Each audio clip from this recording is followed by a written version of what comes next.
सदारती कुर्सी की जंग और इसमें फातेह पाकिस्तान तहरीक इंसाफ के जो कैंडिडेट हैं आरिफ अलवी साहब, यहाँ ये जरूर है कि वो तकरीबन तमाम ही अपने अलायंसेस के साथ मुलाकातें कर रहे हैं, तरीन साहब भी उनके साथ हैं, लेकिन अपोजिशन हमें एक पेज पर नजर नहीं आती और उसका बेनिफिट जो है वो गैर इरादी तौर पर ही सही लेकिन जरूर आरिफ अलवी साहब को जाएगा। मज़हर साहब, सर क्या वजह है कि हमें अपोजिशन डिवाइडेड भी नजर आती है? एतजाज साहब या मौलाना फजल रहमान साहब में से अगर कोई विथड्रॉ कर जाता तो क्या कोई अपसेट हो सकता था?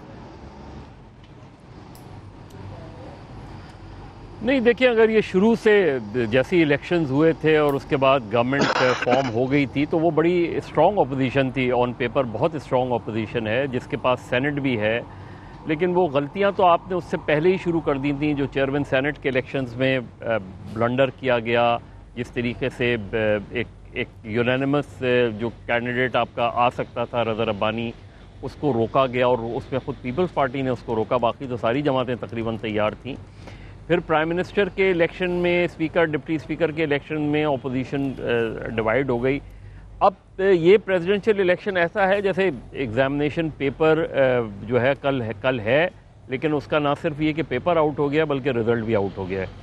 तो इसलिए अब एतजाज़ लड़ें, फजल रहमान लड़ें, मिलकर लड़ें, इस स्टेज पर उससे कोई फ़र्क नहीं पड़ता।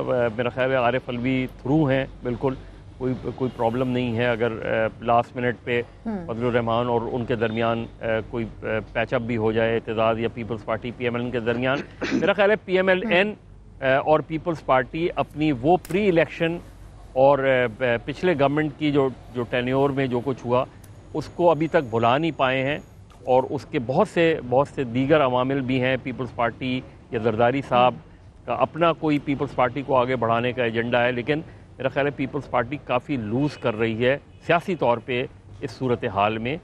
PMLN तो ऑलरेडी डाउन है, लेकिन पीपल्स पार्टी को सियासी तौर पे कोई बड़ा फ़ायदा होने नहीं जा रहा इससे।